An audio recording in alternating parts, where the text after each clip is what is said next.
Kalau orang tidak merendahkan dirinya, tidak mungkin Allah menghampirinya. Seperti air yang mengalir selalu mencari tempat yang paling rendah, demikian juga anugerah Allah hanya mengalir kepada mereka yang selalu merendahkan dirinya.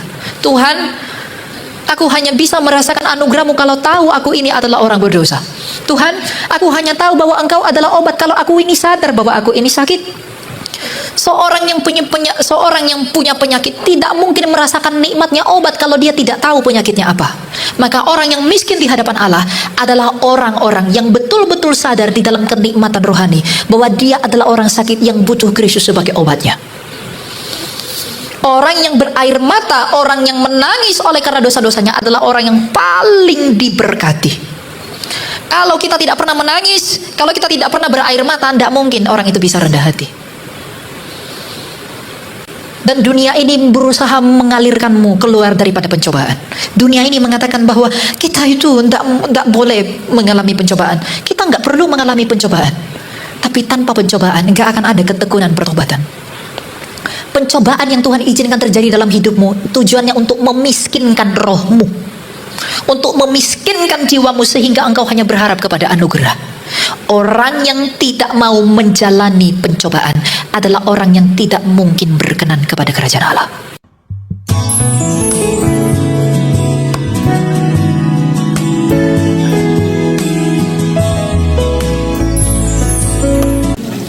Ya, shalom. Silakan tutup. Sekarang di khotbah ketiga adalah puncak dari semua yang telah disampaikan, yang saya beri judul kemiskinan rohani. Kemiskinan rohani ini bersumber daripada khotbah Kristus anak Daud ketika dia membuka ucapan bahagianya di bukit di dalam satu hal yang melewati daripada definisi seluruh manusia yang pernah dilahirkan dari perempuan. Dia mengatakan bahwa berbahagialah orang yang miskin di hadapan Allah, karena merekalah yang punya kerajaan surga. Adalah mengherankan jikalau para raja memperkenankan kerajaannya kepada para pembesar yang ada di dunia ini. Tetapi Kristus yang rendah hati itu hanya memberikan kerajaannya kepada mereka yang miskin di hadapan Allah. Maka orang seperti apakah orang yang miskin di hadapan Allah ini, yang kepada mereka kerajaan Allah itu diberikan? Kita akan pelajari pada hari ini. Kristus mengatakan berbahagialah orang yang miskin di hadapan Allah, karena merekalah yang punya kerajaan surga. Di dalam Injil yang lain Kristus juga mengatakan, jikalau imanmu tidak menjadi seperti salah seorang dari anak kecil ini, maka engkau tidak akan masuk dalam kerajaan surga. Kristus mengenai kerajaan surga mengatakan, tak mungkin engkau masuk dalam kerajaan surga kalau kamu tidak miskin di hadapan Allah, dan kalau kamu tidak memiliki iman seperti seorang anak kecil. Apa hubungan menjadi miskin dan iman seperti anak kecil di hadapan Allah? Yang oleh karenanya obat keselamatan yang adalah Kristus itu bisa diterima oleh manusia. Kemiskinan rohani adalah modal yang paling penting dalam seluruh pertobatan rohani manusia. Tanpa kemiskinan rohani kita buta melihat Kristus. Sebab kemiskinan rohani itu akan menyadarkan kita tentang ketidakmampuan kita di hadapan Allah. Kemiskinan rohani membuat kita sadar siapa kita di hadapan Allah. Dan kemiskinan rohani akan membuahkan satu hal, air mata. Air mata adalah anugerah yang paling besar dalam pertumbuhan rohani. Dan kesabaran, orang yang sabar dalam kelemahan adalah orang yang mengerti hikmat rohani. Ada hal yang penting dalam kemiskinan rohani: kesabaran dalam kelemahan, air mata, dan kerelaan hati. Gak mungkin orang bisa menjadi miskin secara rohani kalau dia tidak bisa menyadari dirinya siapa, seperti khotbah yang kedua. Kalau kamu tidak menyadari siapakah dirimu di hadapan Allah melalui berdiam diri, kamu gak mungkin miskin secara rohani. Jiwa yang miskin secara rohani adalah jiwa yang mengenali ketidakmampuannya di hadapan Allah. Dan jiwa yang miskin secara rohani adalah jiwa yang bisa mengenali kedalaman anugerah. Orang yang tidak miskin di hadapan Allah, gak mungkin Kristus yang miskin itu diperkenan kepada dia. Dan kabar baik atau kabar buruknya saya gak tahu, bahwa kerajaan Allah itu hanya diberikan kepada mereka yang miskin secara rohani. Orang yang miskin secara rohani itu akan mencari celah, akan mencari warna tentang siapakah aku di hadapanmu ya Tuhan. Ada orang yang tampak saleh di luar, tapi batinnya penuh kesombongan. Orang seperti ini akan sulit menerima teguran. Orang seperti ini akan mudah menghakimi orang lain. Dan orang seperti ini tidak akan mau merendahkan diri. Hanya saleh di luar, tapi sombong secara batin. Itu adalah orang yang tidak mau menerima kasih Allah. Padahal di dalam Wahyu dengan jelas firman itu menulis, barang siapa yang kau kasih, ia ku hajar dan ku tegur. Orang yang sungguh-sungguh miskin secara rohani adalah orang-orang yang mengerti bahwa dia butuh pertolongan Tuhan melalui hajaran dan teguran dari firman Tuhan. Adalah aneh kalau kita bersyukur kepada dokter kalau dia memberikan kita obat-obatan yang pahit untuk menyembuhkan kita, tapi kita tidak bersyukur kepada Tuhan atas peristiwa hidup yang keras untuk membentuk batin kita menjadi miskin di hadapan Allah. Kemiskinan di hadapan Allah ini tidak dikejar oleh dunia, karena dunia ini mencari kekayaan di dalam rupa-rupanya yang penuh dengan kepalsuan. Karena dunia ini menuntut kita untuk mencintai diri sebagaimana dia adanya, tetapi ternyata dikerumuni oleh dosa yang oleh karenanya itu pun tidak murni. Kita tidak pernah berpikir bahwa bagaimana caranya menjadi miskin di hadapan Allah agar kepadaku diperkenankan kerajaan Allah. Orang yang miskin di hadapan Allah itu adalah orang yang setiap hari menangis oleh karena dosanya. Bukan karena menangis karena ketakutan, tapi dia menangis oleh karena kedalaman batin melukai hati Allah. Pernahkah kita menangis oleh karena merenungkan banyak dosa dan pelanggaran dalam diri kita? Kalau kita tidak pernah berair mata atas hati yang hancur, kalau orang tidak merendahkan dirinya, tidak mungkin Allah menghampirinya. Seperti air yang mengalir selalu mencari tempat yang paling rendah, demikian juga anugerah Allah hanya mengalir kepada mereka yang selalu merendahkan dirinya. Tuhan, aku hanya bisa merasakan anugerah-Mu kalau tahu aku ini adalah orang berdosa. Tuhan, aku hanya tahu bahwa Engkau adalah obat kalau aku ini sadar bahwa aku ini sakit. Seorang yang punya penyakit tidak mungkin merasakan nikmatnya obat kalau dia tidak tahu penyakitnya apa. Maka orang yang miskin di hadapan Allah adalah orang-orang yang betul-betul sadar di dalam kenikmatan rohani bahwa dia adalah orang sakit yang butuh Kristus sebagai obatnya. Orang yang berair mata, orang yang menangis oleh karena dosa-dosanya adalah orang yang paling diberkati. Kalau kita tidak pernah menangis, kalau kita tidak pernah berair mata, tidak mungkin orang itu bisa rendah hati. Dan dunia ini berusaha mengalirkanmu keluar daripada pencobaan. Dunia ini mengatakan bahwa kita itu tidak boleh mengalami pencobaan. Kita nggak perlu mengalami pencobaan. Tapi tanpa pencobaan nggak akan ada ketekunan pertobatan. Pencobaan yang Tuhan izinkan terjadi dalam hidupmu tujuannya untuk memiskinkan rohmu, untuk memiskinkan jiwamu sehingga engkau hanya berharap kepada anugerah. Orang yang tidak mau menjalani pencobaan adalah orang yang tidak mungkin berkenan kepada kerajaan Allah. Sebab kita hanya tahu bahwa Tuhan itu menolong kita kalau kita ada di dalam keadaan yang sulit. Jadi pencobaan-pencobaan yang ada dalam hidupmu adalah bukti kasih Tuhan agar melalui pencobaan itu engkau menjadi miskin di hadapan Allah melalui pengakuanmu bahwa ya Tuhan, aku tidak bisa berbuat apa-apa, aku hanya bisa memandang kepada anugerah. Iman itu tidak pernah lahir ketika kamu merasa dirimu mampu. Penulis surat Ibrani mengatakan bahwa iman adalah dasar dari pengharapan. Maka iman yang adalah dasar pengharapan itu hanya akan muncul ketika engkau di dalam posisi tidak ada harapan. Jadi ketika engkau dalam hidupmu saat ini bahwa engkau seolah-olah tidak ada harapan, bersyukurlah, karena dari sanalah iman yang murni itu timbul yang menyelamatkanmu. Kalau kamu hanya beriman kepada sejarah di dalam kitab suci, tidak akan menyelamatkanmu. Tapi jika engkau beriman kepada Kristus yang menyelamatkanmu, yang oleh karena bagaimana ia hidup, dia memberitahu teladan yang sempurna tentang sebagai manusia adanya, maka engkau pun akan mengalami hal yang sama sebagaimana ia telah menang dari maut itu. Jadi jangan kejar kekayaan hikmat di dalam dunia, tapi kejarlah kemiskinan rohani di hadapan Allah. Banyak daripada kita tidak mau mengejar kemiskinan rohani karena kita tidak mau diajar untuk rendah hati. Kerendahan hati itu bukan tentang kata-kata. Kerendahan hati itu tentang pengalaman batin. Tidak ada orang rendah hati dengan kata-kata. Orang itu rendah hati dengan pengalaman batin. Ketika dia batinnya diremukkan, batinnya dihancurkan, dan batinnya sungguh-sungguh bertelut di hadapan Kristus. Karena batinnya sungguh-sungguh sadar, Tuhan, jiwaku yang penuh dosa ini, aku butuh pertolonganmu. Tuhan, batinku yang penuh penuh dosa ini ternyata tidak mampu bahagia kalau bukan engkau yang memberikan penerangan batin itu. Kalau bukan oleh karena Tuhan, tidak mungkin batin manusia itu sembuh. Karena keselamatan itu tentang pemulihan batin. Batin manusia ini telah dikurung oleh karena dosa. Maka kerusakan batin di Edenlah yang membuat kita mengalami kematian tubuh. Adalah aneh kalau saya sakit badan, saya pergi ke dokter untuk bisa sembuh. Tapi ketika batin saya sakit, saya nggak datang kepada Kristus meminta pertolongan. Tapi kamu nggak mungkin sadar kalau kamu sakit batin kalau kamu tidak tanya kepada Allah di dalam keberdiaman dirimu di hadapan Allah. Kalau kamu nggak punya waktu berdiam diri di hadapan Tuhan, kamu nggak tahu kamu sakit. Kamu nggak tahu kamu perlu Dia. Kamu hanya tahu ya udah pergi ke gereja, ibadah, nyanyi-nyanyi, sudah itu pulang makan bakmi. Buat apa? Orang yang miskin di hadapan Allah, yang kepadanya kerajaan Allah diberikan,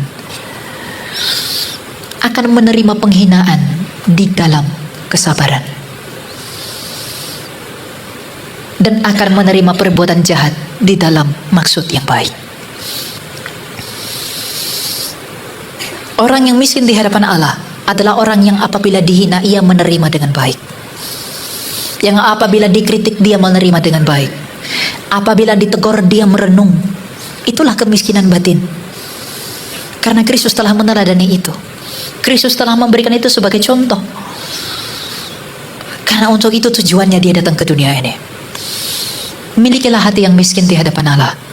Karena tanpa hati yang miskin di hadapan Allah, meskipun engkau 10 kali ke gereja dalam 1 minggu, engkau tidak akan bisa selamat.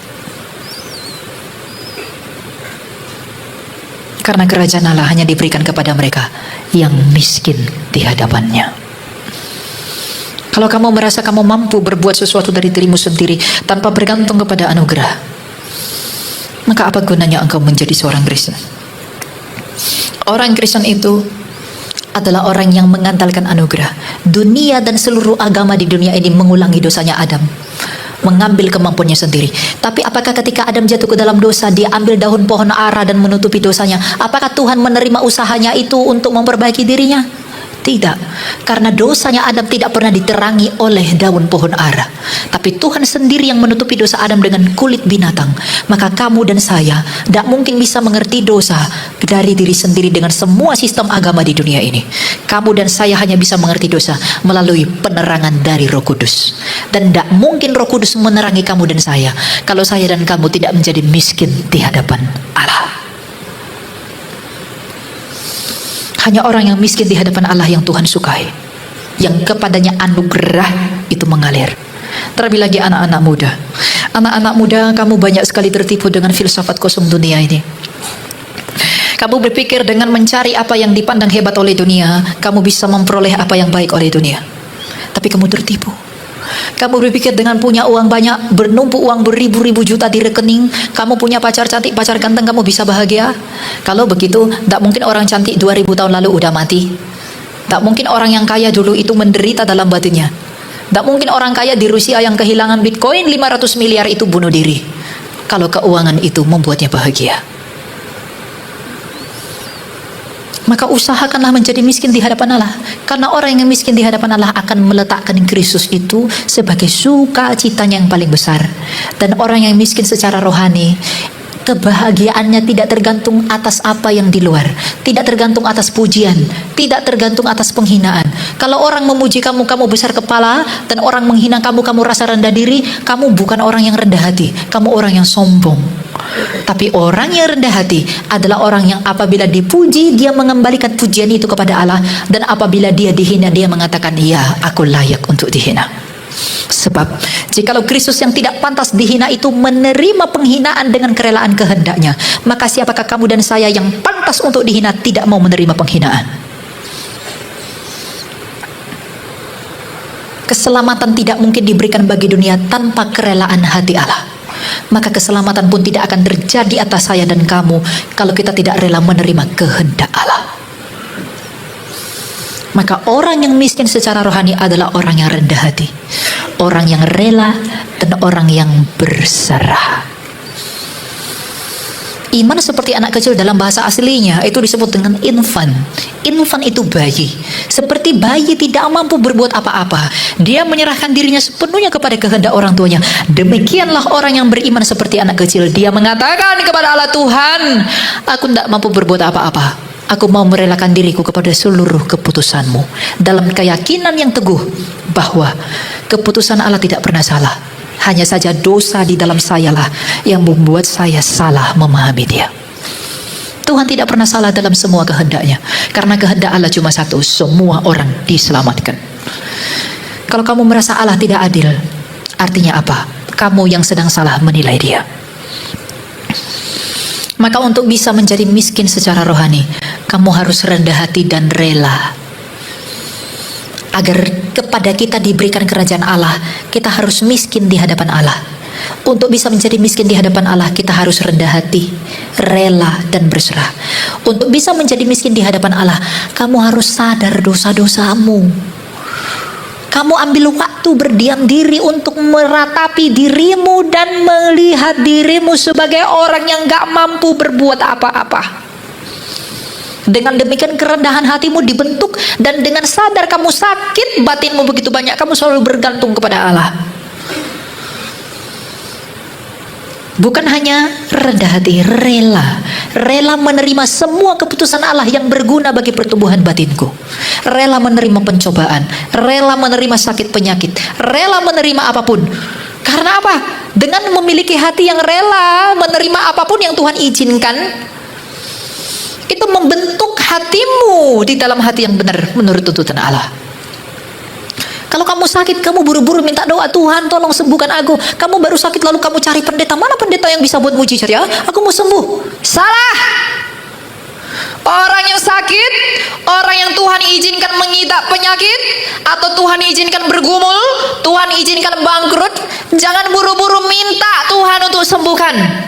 Jangan tanyakan kepada Tuhan, mengapa ini terjadi? Tapi tanyakanlah, ya Tuhan, apa yang mau kau ajarkan kepadaku melalui semua yang sakit ini? Agar melalui kesabaranmu menanggung salibmu itu, ketekunan batinmu diuji, dan api pencobaan membakar engkau, dan emas batinmu itu akan timbul. Dengan demikian engkau berkenan di hadapan Allah. Kita ini ditipu. Ketika sakit, haleluya, sembuh-sembuh. Ketika bangkrut, pasti Tuhan pulihkan. Itu bukan tujuan pencobaan yang Tuhan izinkan dalam hidup kita. Tujuan pencobaan dalam hidup kita agar you and I, kamu dan saya sadar bahwa saya butuh Allah. Saya mau lari kepada Tuhan. Apakah arti kekayaanmu, apakah arti kebesaran dalam dirimu kalau itu membuatmu menjadi kaya di hadapan Tuhan? Orang kaya di Injil Lukas itu, di dalam hidupnya sehari-hari, dia berpakai pakaian kain lenan halus berwarna ungu. Enak sekali hidupnya. Bahkan kenikmatan duniawi itu membuat dia melupakan Tuhan. Dan ketika dia mati, dia binasa. Tapi lihatlah Lazarus. Lazarus diizinkan Tuhan menderita di dunia, tapi penderitaan itu menjadi api permurnian bagi batinnya, yang dengan penderitaan itu dia memandang selalu kepada Allah. Dan ketika dia mati dalam batin yang selalu memandang kepada Allah, dia diterima di pangkuan Abraham. Maka sekarang manakah yang kita kejar? Apakah yang kita mau sebagai orang Kristen?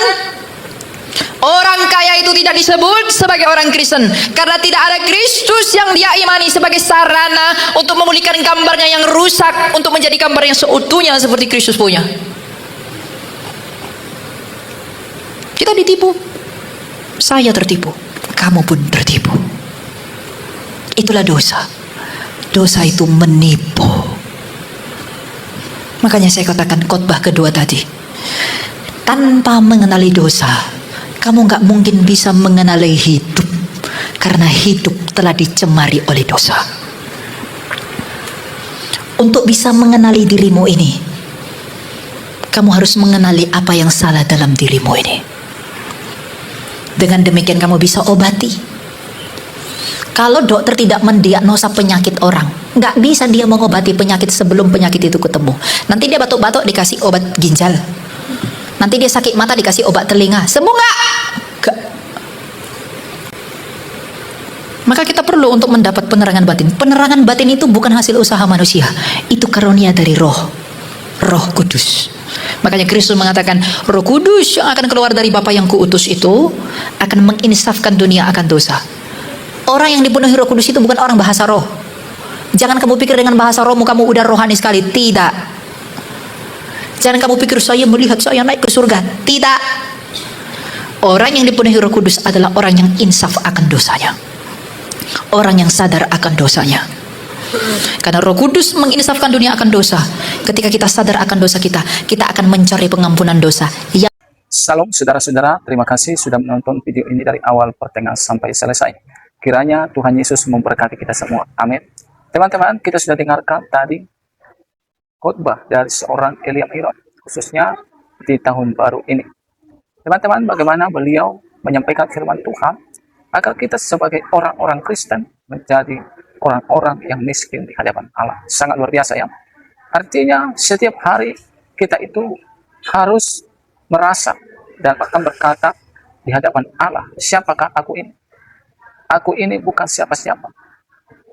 Karena Tuhan semua, maka aku mendapatkan apa yang ku miliki saat ini, bukan karena pencapaianku. Apa yang ada padaku saat ini, itu semua berkat dan pertolongan Tuhan. Teman-teman, itulah yang dikotbahkan Elia Miron. Jadi setiap hari kita itu harus rindu. Setiap hari kita itu harus haus akan Tuhan. Saudara, itu adalah anugerah dan itu juga yang akan membawa kita kepada kehidupan yang kekal yang disediakan oleh Tuhan. Saya berharap video ini bermanfaat bagi kita agar setiap hari kita semakin lagi sungguh-sungguh mencari Dia. Setiap hari kita semakin lagi sungguh-sungguh untuk bersekutu dengannya.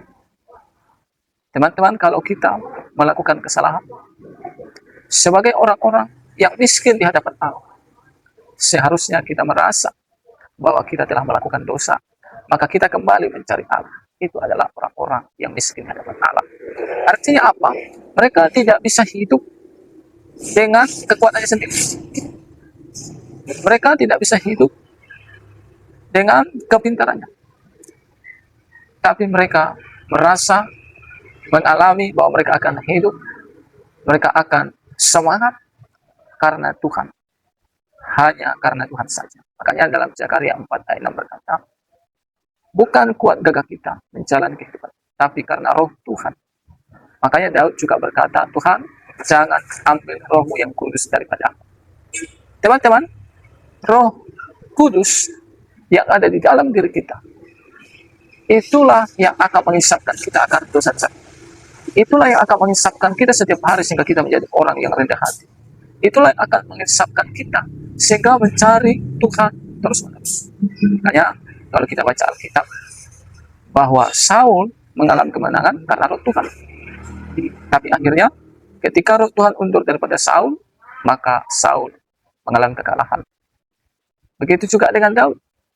Ketika roh Tuhan ada di dalam dirinya, maka dia mengalahkan Goliat. Dia berperang kemanapun, dia mengalami kemenangan. Makanya Daud juga pernah berkata bahwa roh Tuhanlah yang mengajari tangannya untuk berperang. Itu sebabnya Daud menyadari pencapaian, bahkan status yang dimilikinya adalah karena Tuhan. Dia merasa bahwa dia itu bukanlah apa-apa. Tanpa Tuhan, dia tidak akan dia tidak akan memiliki pencapaian-pencapaian tersebut. Makanya Daud memohon kepada Tuhan, Tuhan, janganlah ambil rohmu yang suci daripada. Engkau boleh ambil semua, tapi satu permohonan, jangan ambil roh yang kudus dari hadapan. Teman-teman, dimanapun kita berada, biarlah juga kita punya kerinduan agar kita tidak menjauh dari roh Tuhan. Bahkan agar kita selalu menjaga hubungan dengan Tuhan tiap-tiap hari. Salam saudara-saudara, kiranya video ini bermanfaat, menambah iman kita. Sampai jumpa di video selanjutnya. Selamat tahun baru bagi kita semua.